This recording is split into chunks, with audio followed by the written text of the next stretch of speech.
उजाला live खबरों का उजाला।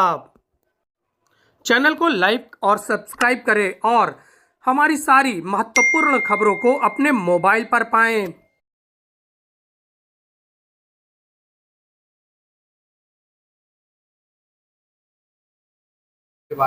ये हिंदुस्तानी एकेडमी में परंपरा रही है कि राष्ट्र कवि मैथिली शरण गुप्त की जन्म जयंती पर हम कवि दिवस के रूप में मनाते हैं।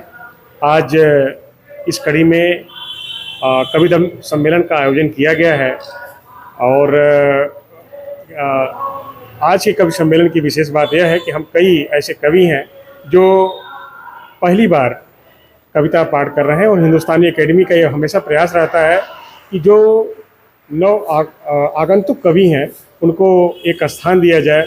और कई ऐसे कवि, कई ऐसी कहानियां हमने यहाँ पर देखी हैं जिनको पहली बार स्थान मिला और वो आज शीर्षस्थ कवि बन पाए हैं।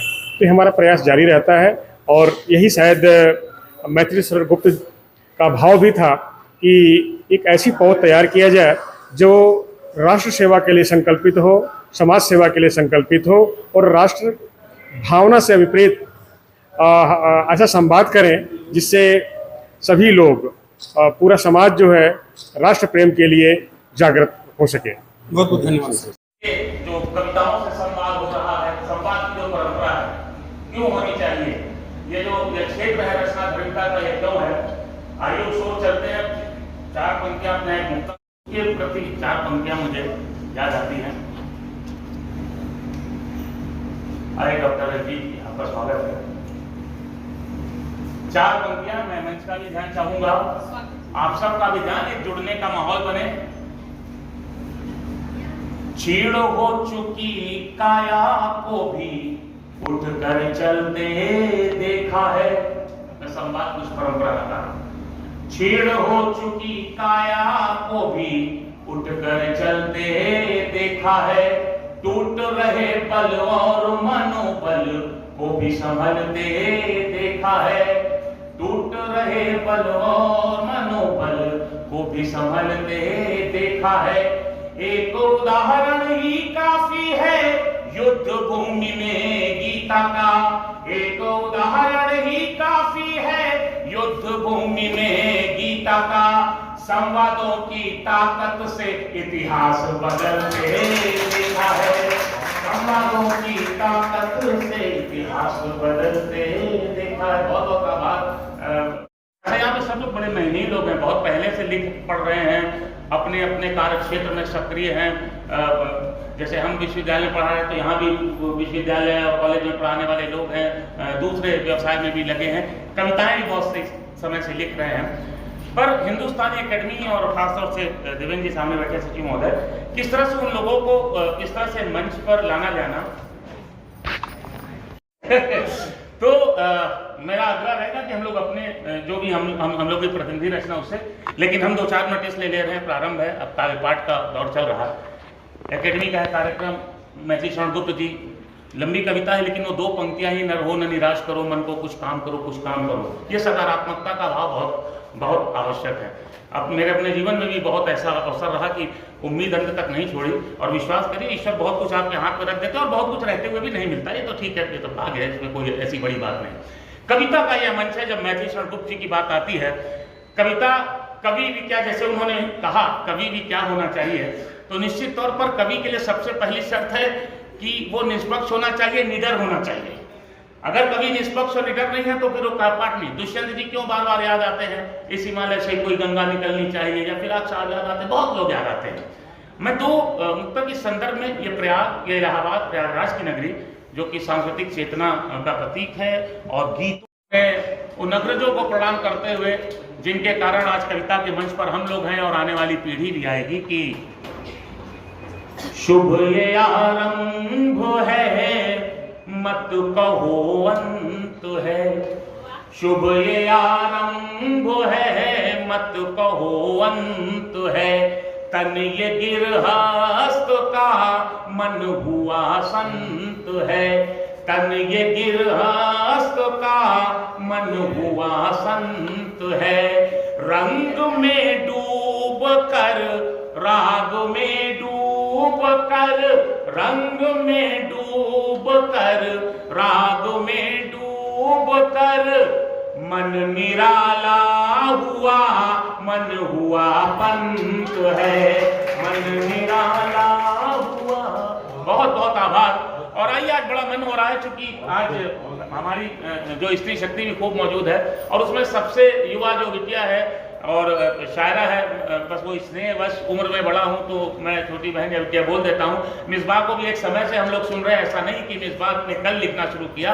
मिसबाह के पास शायरी है, गीत गजल सब कुछ है और मेरा आग्रह रहेगा हम भी जब अपने समय पे आएंगे तो उतना ही समय लेंगे। अभी तक जितना था संचालन के तौर पर, एक संचालक की भूमिका के तौर पर था। मैं मिसबाह को आवाज दे रहा हूँ, मिसबाह इलाहाबादी, बहुत ही अच्छी शायरा आपके अपने शहर की। मैं चाहता हूँ ऐसे शायर, ऐसे कवित्री को आप लोग भरपूर स्नेह से आमंत्रण दें। आपकी तालियां इस बात का सूचक है। मिसबाह।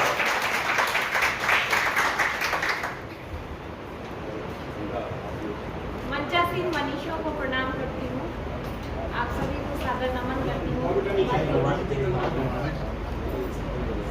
सचिव जी, गोपाल पांडे जी, संतोष भैया, आप सबको आभार करती हूँ कि आपने बहुत ही खूबसूरत कवि सम्मेलन का आयोजन किया है। डाइट से भी इजाजत चाहूँगी। स्वागत। अच्छा मिसबाह, एक चीज कुछ कभी कभी वही होता है जैसे कोई चीज एकदम सामने आ जाए। एक और परंपरा है और सचिव जी आप सबकी मौजूदगी में मंच का एक अध्यक्ष होता है और अध्यक्ष भी इस बात की आश्वस्ति है कि मंच पूरी गरिमा से जाएगा। असलम आदिल इलाहाबादी साहब के लिए मैं अध्यक्षता प्रधारक की एक बार जोरदार तालियों को समर्थन दे। आप आज के अध्यक्ष। राष्ट्र कवि मैथिली शरण गुप्त जी की जन्म जयंती के अवसर पर उन्हीं के शेर से अपनी बात की शुरुआत करती हूँ। जो भरा नहीं है भावों से, जो भरा नहीं है भावों से, जिसमें बहती रसधार नहीं, वह हृदय नहीं है पत्थर है, जिसमें स्वदेश का प्यार नहीं, जिसमें स्वदेश का प्यार नहीं, जिसमें स्वदेश का प्यार नहीं। आपके पीछे गजल हासिल करती हूँ। स्वागत है। लेके आँखों में फिर अश्के गम आ गए, अश्के गम आ गए। लेके आँखों में फिर अश्के गम आ गए। तुमने आवाज़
मेरे हाथों में जब से कलम आ गए और मेरा रिश्ता मिसबा अंधेरों से है। शरद जी ध्यान चाहूंगी आपका। मेरा रिश्ता मिसबा अंधेरों से है, कम से कम रखने मेरा भरम कम से कम रखने मेरा भरम आ गए, लेके आँखों में फिर अश्के गम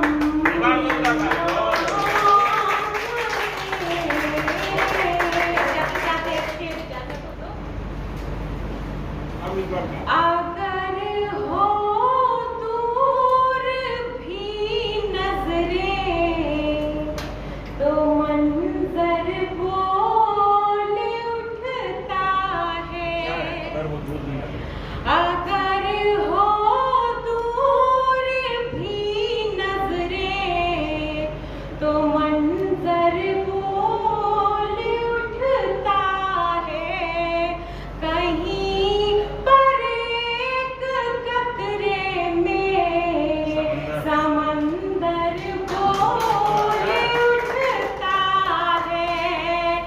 कहीं तूफान पर ऊंची इमारत कुछ नहीं कहती। मुखालिफ जब हवा होती है छप्पर बोल उठता है। मुखालिफ जब हवा होती है छप्पर बोल उठता है।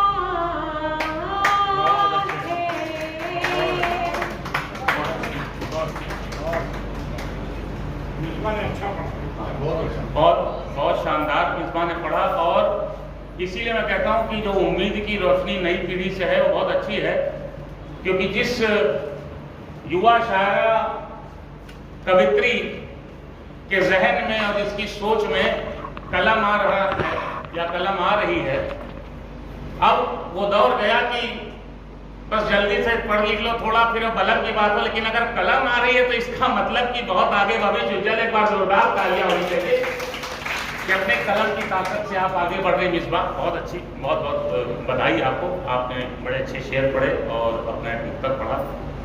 आइए रंग परिवर्तन भी होता जाए और बड़ा संतुलन है। बिल्कुल एक नवरत्न कहूँगा तो उसमें मेरा भी गिनती हो जाएगी, क्योंकि 9 लोग हैं, लेकिन बोल देना चाहिए भाई जब सबको है तो हम लोग भी आगे उसमें, और एक बिल्कुल पूरे संतुलन के साथ है तो उसी तरह से चला भी जाए। एक बहुत ही ज़रूरी नाम इस मंच पर है, जैसे कि मंच के इतर प्रोफेसर रंजीत सिंह जी बैठे हैं, बड़े विन मित्र हैं, शिक्षा के क्षेत्र में बड़ा नाम है और शिक्षा विज्ञान से जुड़े हैं, और आज उपस्थिति है और विशेष तौर पर इस कार्यक्रम के लिए आप आए हैं। एक बार उनके लिए तालियां हो जानी चाहिए। प्रोफेसर रंजीत सिंह जी, इनको पेटेंट भी मिले, सब कुछ है, लेखनी से भी जुड़े हैं, बहुत अच्छी बात है। और आइए चलते हैं एक और बड़ा ज़रूरी नाम जो बहुत पहले से लिख पढ़ रहे हैं, मैं फिर कहूँगा एकेडमी की ओर आ रहा हूँ। एकेडमी का जो अपना, अच्छा अमित जी, आइए अमित जी, स्वागत है, एक जोरदार तालियां। भाई अमित मिश्रा जी आ गए हैं, कवि हैं। अमित जी, गोपाल जी, अमित जी से आग्रह है मंच पे आने का, आ जाइए। और साथ ही साथ एकेडमी परिवार से आग्रह है कि उनका स्वागत सम्मान हो जाए। सचिव जी से आग्रह करूंगा। मंच पर विराजित सभी मनीषियों को, सम्मुख बैठे सभी सुधी श्रोताओं का हार्दिक अभिनंदन एवं वंदन करती हूँ। माँ वीणा पाणी की वंदना का आदेश पाकर बहुत ही हर्षित हूँ। मैं भाव से पढ़ती हूँ, आप लोग मन दीजिएगा। कृपा माँ की मिले लेखनी चल पड़े, कृपा माँ की मिले लेखनी चल पड़े, फिर निकलने लगे रत्न अंतस गड़े, फिर निकल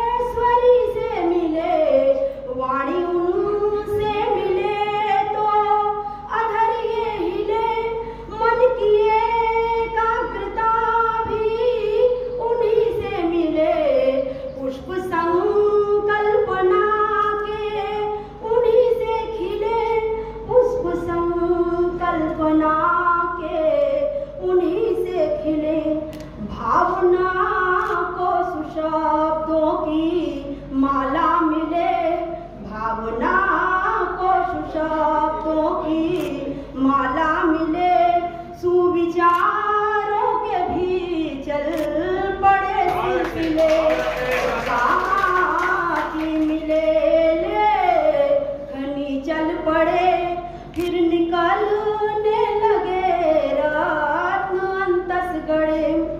उर्वरा शक्ति दे भाव अंकुर उगे, सुप्त चिंतन मनस के सहज ही जगे।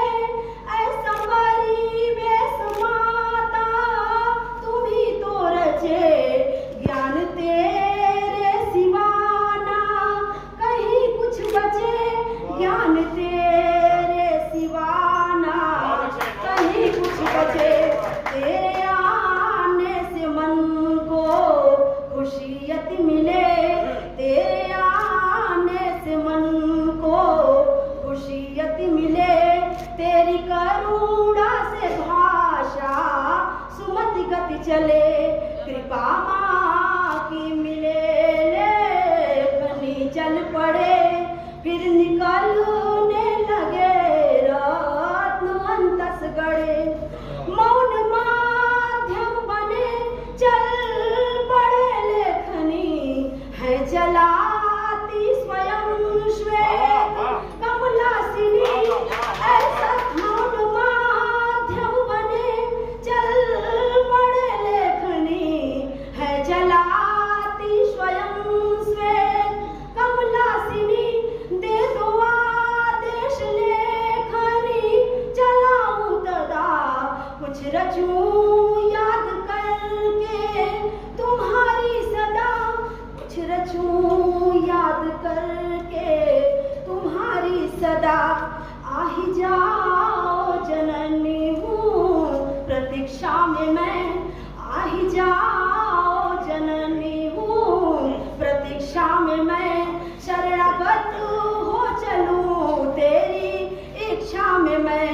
भाव सरिता अमीय रस भरी बह चले, भाव सरिता अमीय रस भरी बह चले। तम की छाया तुम्हारी कृपा से टले, कृपा माँ की मिले लेखनी चल पड़े। फिर निकलने लगे रत्न अंतस गड़े, फिर निकलने लगे रत्न अंतस गड़े, रत्न अंतस गड़े। इस सभागार में हम लोग जुड़े हैं और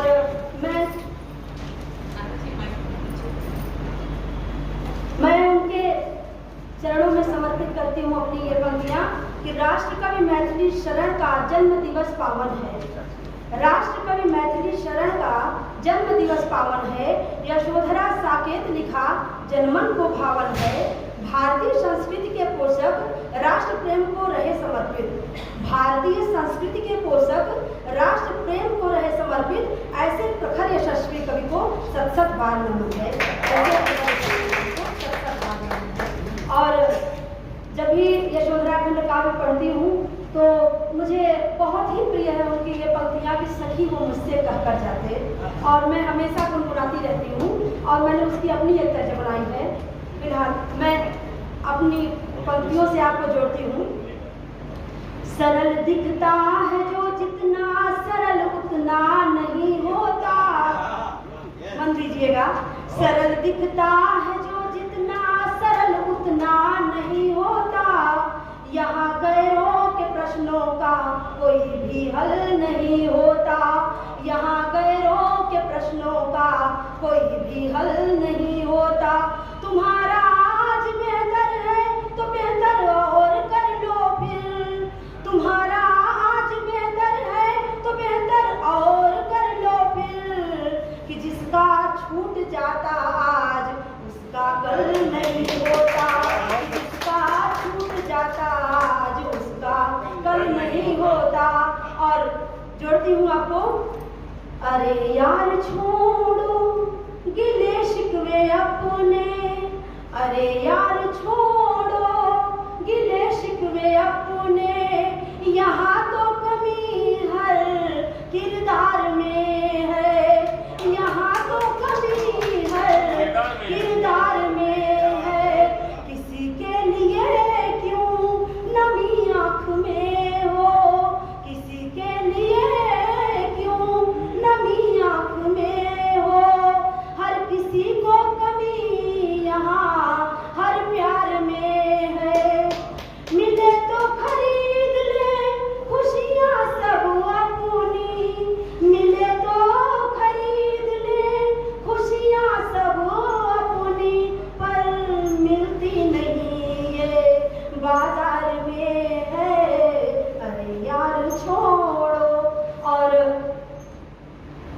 सावन का पावन महीना चल रहा है।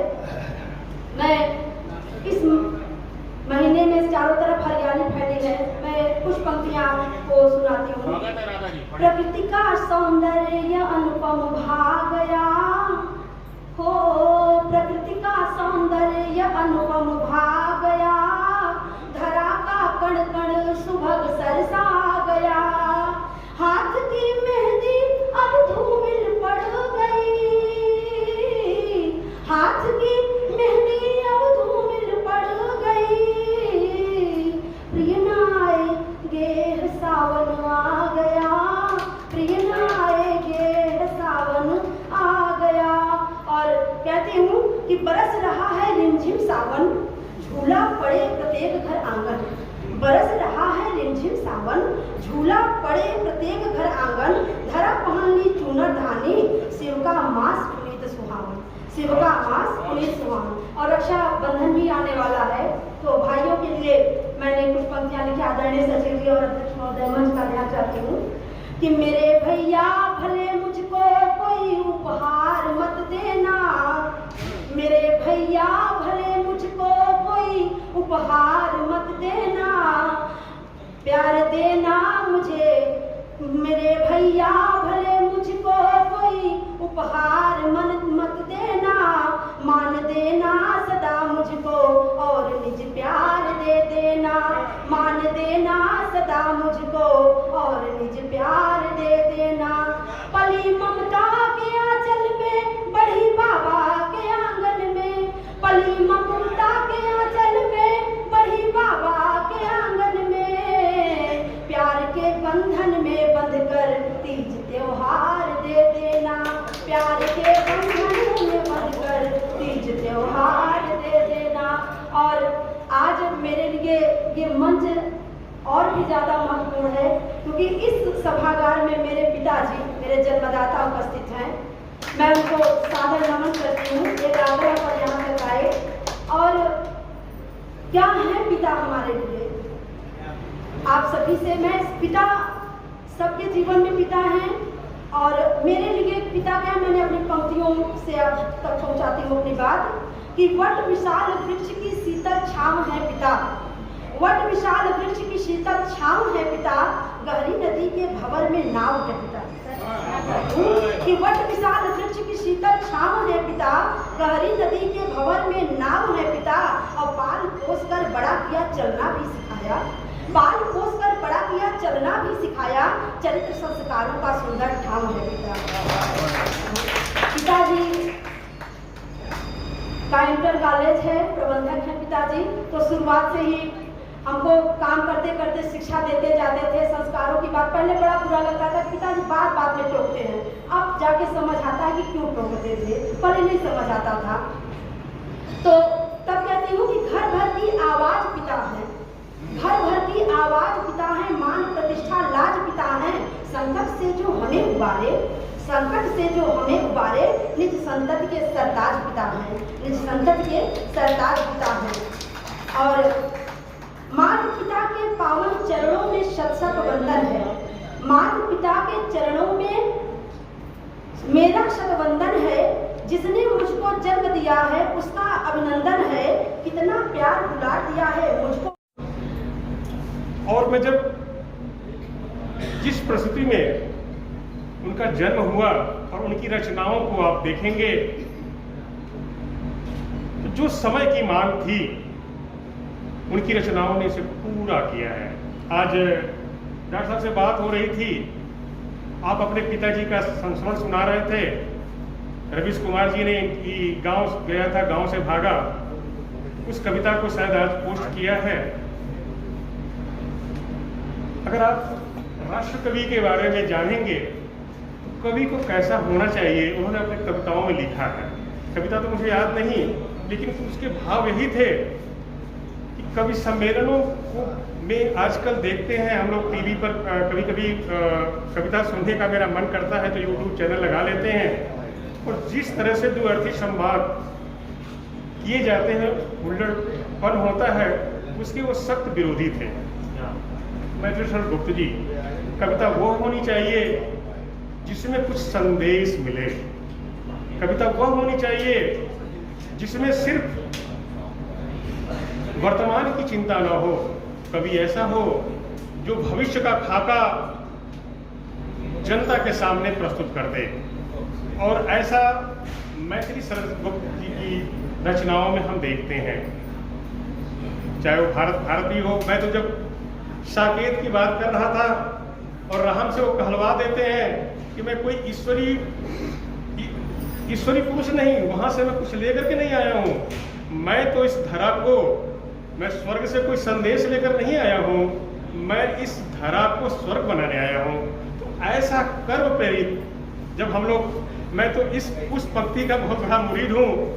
जब मैं अपने गोष्ठियों में भी कहता हूँ, जब एक सामान्य मीटिंग ले रहा होता हूँ, बैठकें कर रहा होता हूँ शासन प्रशासन की, तो उसमें भी कहता हूँ कि हम कौन थे, क्या हो गए और क्या होंगे अभी, आओ विचारें आज मिलकर हम समस्याएं सभी। और मैं समझता हूँ कि जब इस बात को हम शिद्दत से अंगीकृत करने लग जाते हैं तो हमारी समस्याएं कुछ हद तक समाप्त होती नजर आने लगती हैं। उस महान कवि की जन्म जयंती पर कहने के लिए बहुत सारे बातें हैं। जन्म जयंती पर एक कवि सम्मेलन आयोजित है। मैं जरूर चाहूँगा और हम लोग शायद कुछ अच्छा संदेश लेकर के जाएंगे अपने समाज के लिए, अपने राष्ट्र के लिए। और ख़ास तौर से जो अच्छी बात है कि आज मुझे लगता है कवित्री साधना जी भी आ गई हैं, तो महिला सशक्तिकरण पर भी उस समय हमारे बाबू मधुसूदन गुप्त जी का बहुत जोर था। तो आज वह भी पूरी हो रहा है। मैं एक बार पुनः अपने सभी सम्मानित कवियों का और आप सभी लोगों का हृदय से स्वागत, अभिनंदन और वंदन करता हूँ। धन्यवाद। 27-28 साल पहले से मैं कविता कर रहा हूँ, लेकिन वो क्रम रुक गया था। और जब मैं अपनी डायरी के पन्नों को सहेज रहा था तो कुछ पन्ने फटने लगे, तो बड़े जतन करके इसको मैं सजोया हूँ और अब ये क्रम जारी रहेगा।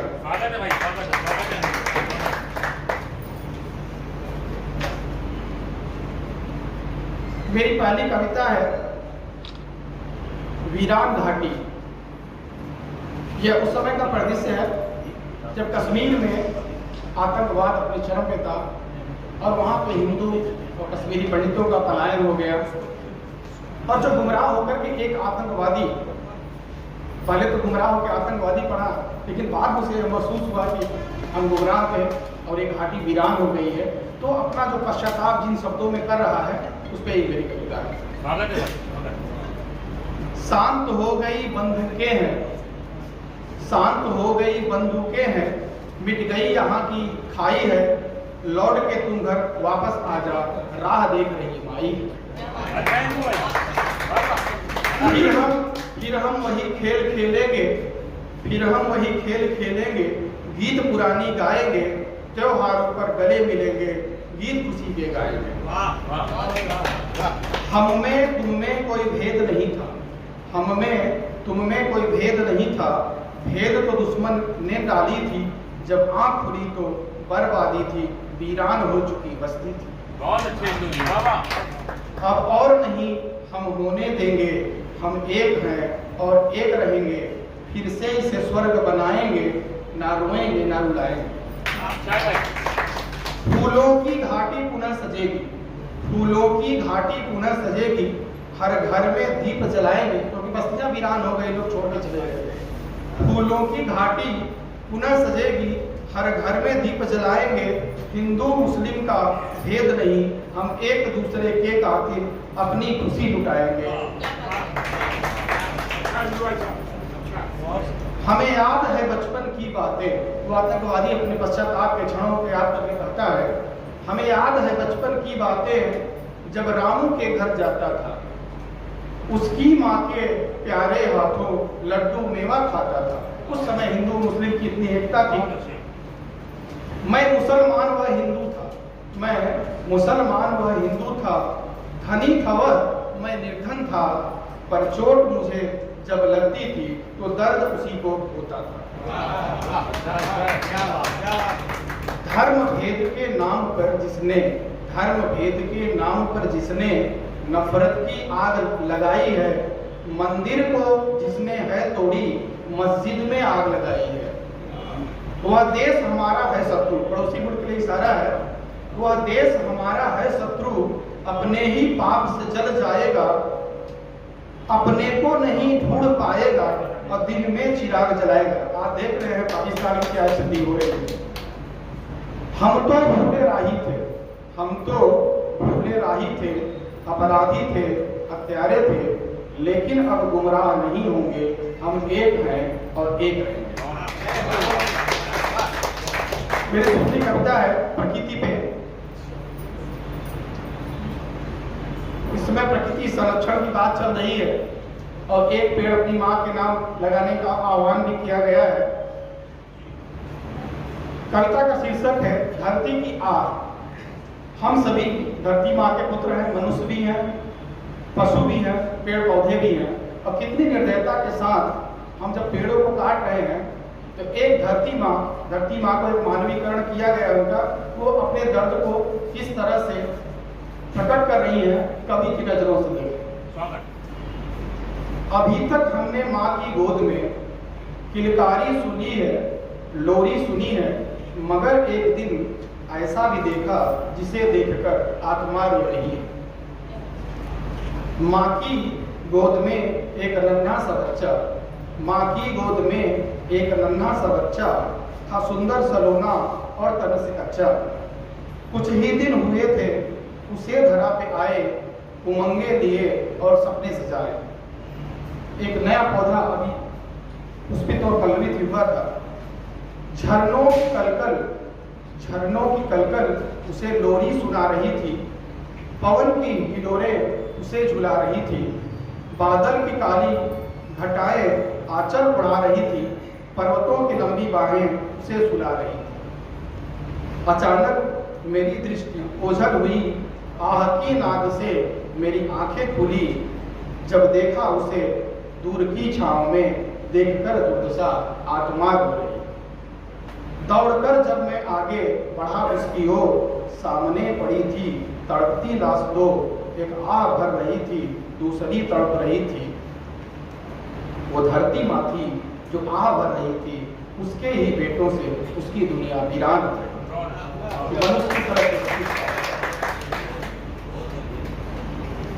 पांडे जी का आग्रह था कि एक हास्य व्यंग भी रहेगा सर गंभीर कविता के साथ। तो एक कविता का शीर्षक है प्रेमियों की समस्या।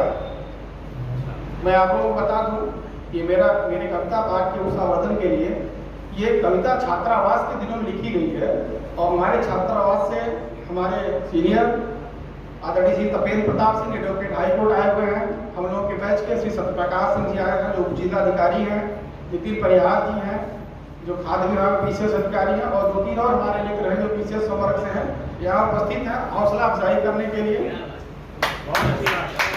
आप नारायण पीजी कॉलेज में आप प्रिंसिपल हैं, आप दिनेश जी हैं, आप भी प्रिंसिपल हैं, और श्री राजकुमार सिंह जी चौहान हैं।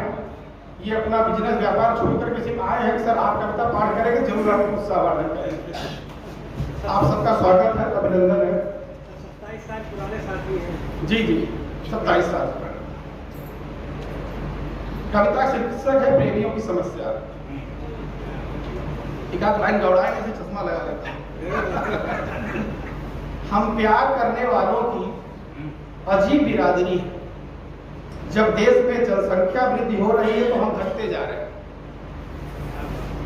कभी अखबार में आती है जब यह खबर, एक आशिक अपनी मासूका के साथ शहर छोड़ भागा है, हम जश्न मनाते, रोशनी करते और गाने गाते। ये हमारे बिरादरी ने कुछ उपलब्धि किया, मगर जब खबर कुछ यूं आती है, दोनों ने जहर खा के अपनी जान गंवा दी है, हम रोते हैं और रोते ही जाते हैं, तभी तो हम कह रहे हैं कि हम घटते जा रहे हैं। इस समस्या की गंभीरता को हम सबको पहचाननी है। अपनी जो बिरादरी है, इस समस्या की गंभीरता को हम सबको पहचाननी है। अंतर्राष्ट्रीय स्तर पर एक संगठन बनानी है। देश देश के प्रेमी इसके आजीवन सदस्य होंगे। देश देश के प्रेमी इसके आजीवन सदस्य होंगे और जो मरते मरते बचे हैं वही अध्यक्ष होंगे। हम इस सवाल को उठाएंगे, गोष्ठी कराएंगे और जरूरत पड़ी तो मानवाधिकार तक ले जाएंगे। आखिर कब तक हम चुप बैठे रहेंगे? अपने बिरादरी की बर्बादी यूं ही सहेंगे, वैसे ही हम कम हैं और कब तक कम होते रहेंगे। तब प्यार करने वालों को नगर छोड़ना नहीं पड़ेगा। जमाना झुके तो झुके, हमें झुकना नहीं पड़ेगा। जहर को साथ रख के भी खाना नहीं पड़ेगा। यारों बहुत मर चुके, अब मरना नहीं पड़ेगा। तब हम भी अल्पसंख्यक नहीं बहुसंख्यक हो जाएंगे। चुनाव के समय हमें लोग मुद्दे बनाएंगे। इतना ही नहीं, हम आरक्षण भी पाएंगे। बस हौसला बनाए रखो, अपनी बिरादरी को बचाए रखो। अगर संख्या बढ़ती रही हमारी तो हम सरकार भी बनाएंगे। चुनाव चिन्ह जो भी रहे हमारा यारों, मगर नारा यही लगाएंगे, हम एक हैं और एक रहेंगे। अपने बिरादरी की बर्बादी अब और ना सकेंगे।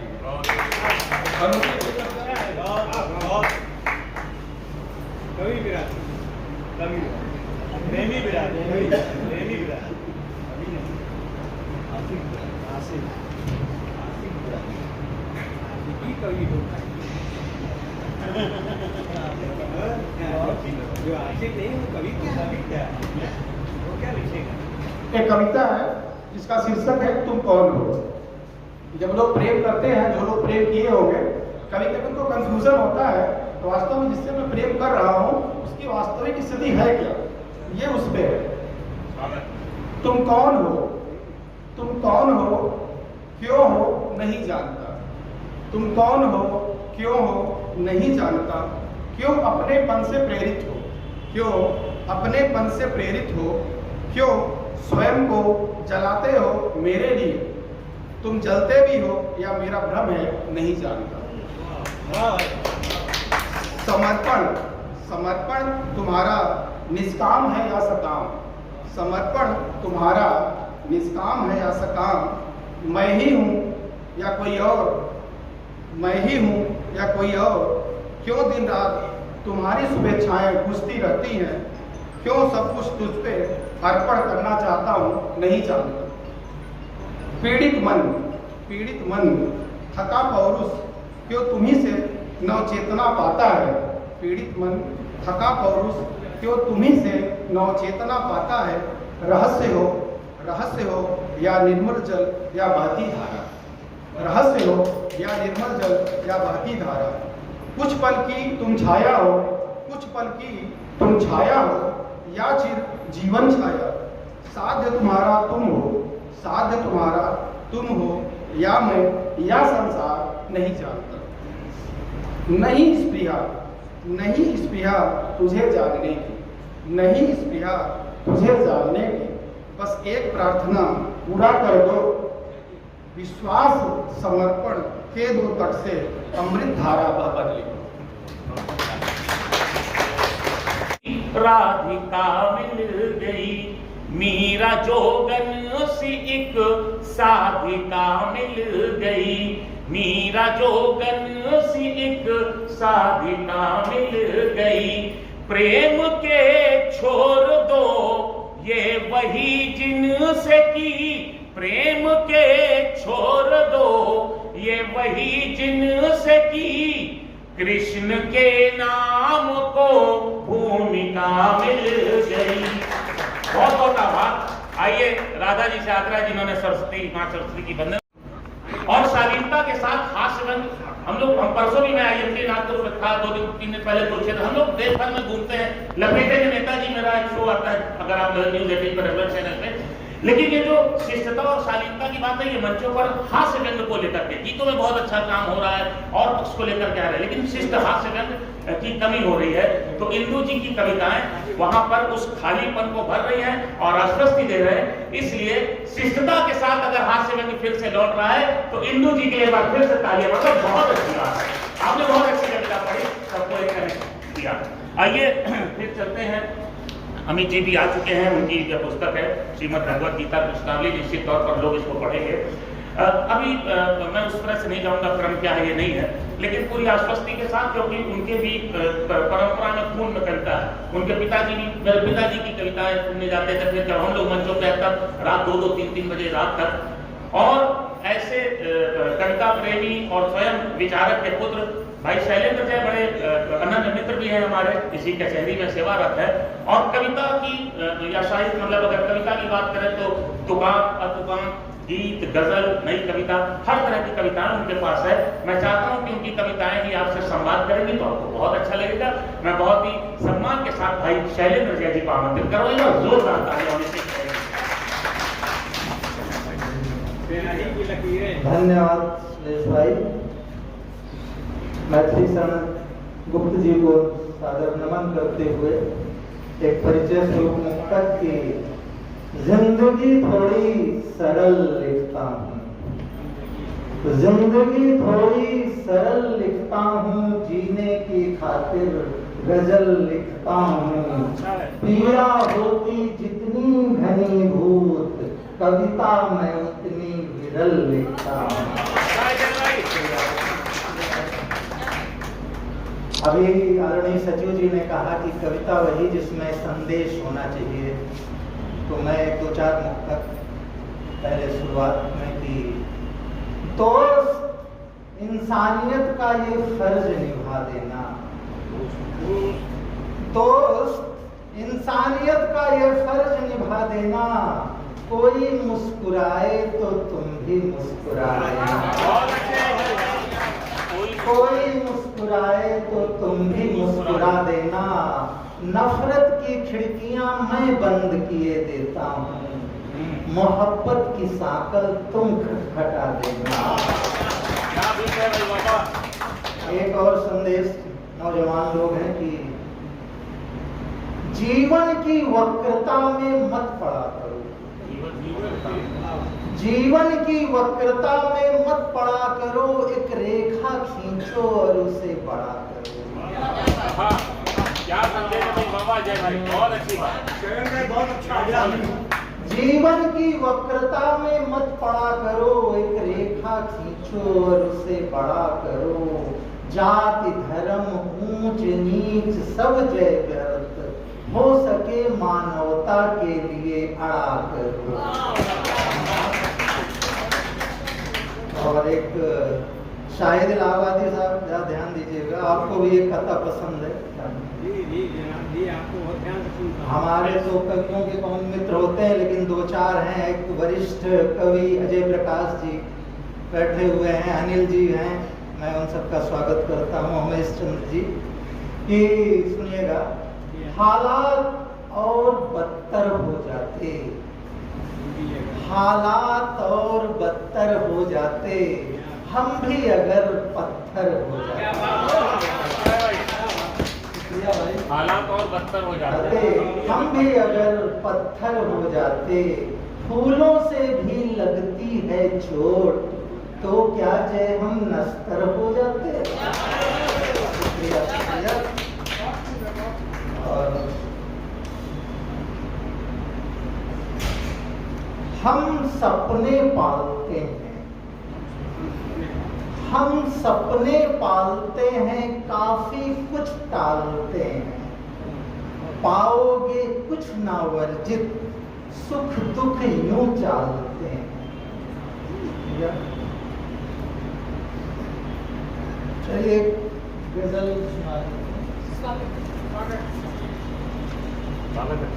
खुद को इस तरह शाद रखता हूँ, खुद को इस तरह शाद, अविनाश जी बैठे हुए हैं,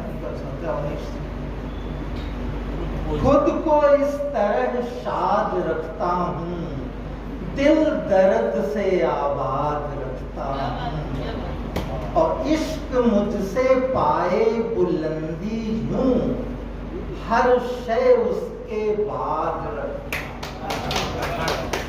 इश्क मुझसे पाए बुलंदी यूं, हर शय उसके मैं बाद रखता हूँ। गंगा जमुनी, पांडे जी ये शेर सुन के जाइए। गंगा जमुनी तहजीब है मुझमें, गंगा जमुनी तहजीब है मुझमें, दिल में इलाहाबाद रखता। गंगा जमुनी तहजीब है मुझमें, दिल में इलाहाबाद रखता हूँ। सुन पाता हूँ मैं धड़कने अपनी, कोई भी ना उन्माद रखता। घुस सकती नहीं फिरका परस्ती, जय जहन अपना आजाद रखता। शुक्रिया। न्यायपालिका के कुछ लोग हैं भाई जुड़े हुए हैं, श्लेष भाई, मैं भी हूँ, कुछ वकील साहब लोग दिख रहे हैं। तो एक न्यायपालिका से जुड़े कुछ शेर की। सच्चे लोकतंत्र की मुस्कान है न्यायपालिका, अपने संविधान का वरदान है न्यायपालिका। अमीर गरीब सबके लिए एक ही कानून, सच हिंदू है न मुसलमान न्यायपालिका। और ये शेर देखिएगा खासतौर पे कि बढ़ता जा रहा अन्याय दिनों दिन समाज में, बढ़ता जा रहा अन्याय दिनों दिन समाज में, लोगों को मगर इत्मीनान है न्यायपालिका। सरकारी तंत्र भी करने लगते जब मनमानी, पुलिस व आरोपी के दरमियान है न्यायपालिका। विधायिका कार्यपालिका जब हो जाए दिग्भ्रमित, बचा लेती राष्ट्र का सम्मान न्यायपालिका।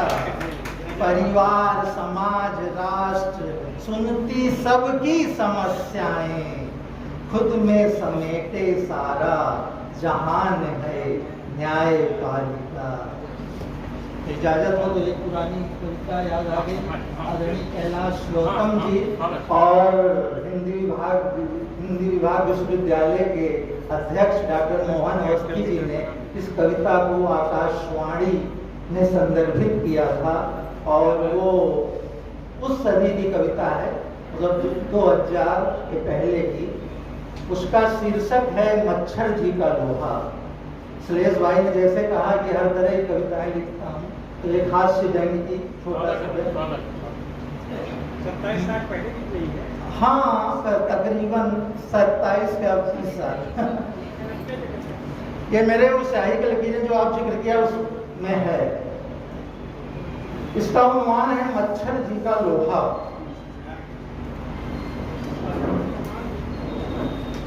एक रात जब लेटा मैं कर लौन बिस्तर पर, चिंतित हुआ कि आते होंगे मच्छर, लेकिन जब बहुत देर तक न आए तब भी बढ़ने लगी मेरी चिंता।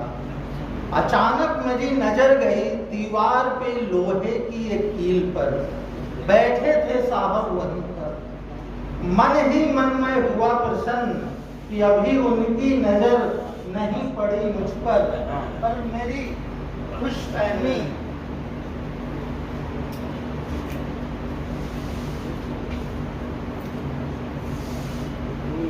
मन ही मन में हुआ प्रसन्न कि अभी उनकी नजर नहीं पड़ी मुझ पर मेरी खुशफहमी दूर करने वो उड़े वहां से।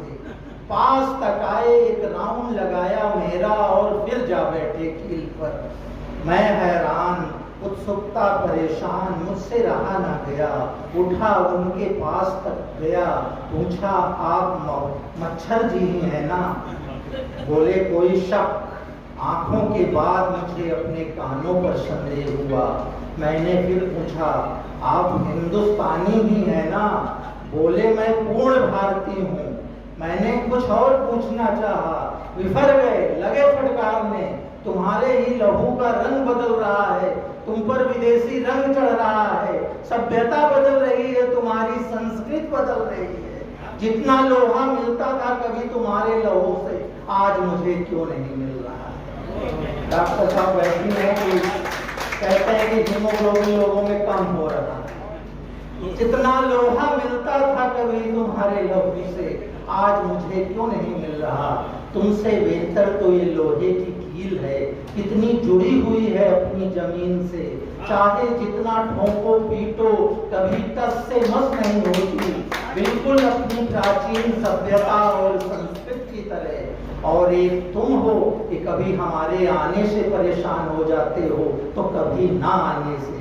आगे बोले, काश कभी पकड़ कर देखो, मालूम हो जाएगा क्या शक्ति है, क्या चुंबकत्व किसी कील में। पता चल जाएगा क्या आनंद है, क्या गौरव देश प्रेमी होने में। मैं भला और क्या कहता, मच्छर जी का लोहा मानते हुए पुनः सोने का प्रयत्न करने लगा। धन्यवाद, बहुत धन्यवाद, आभार।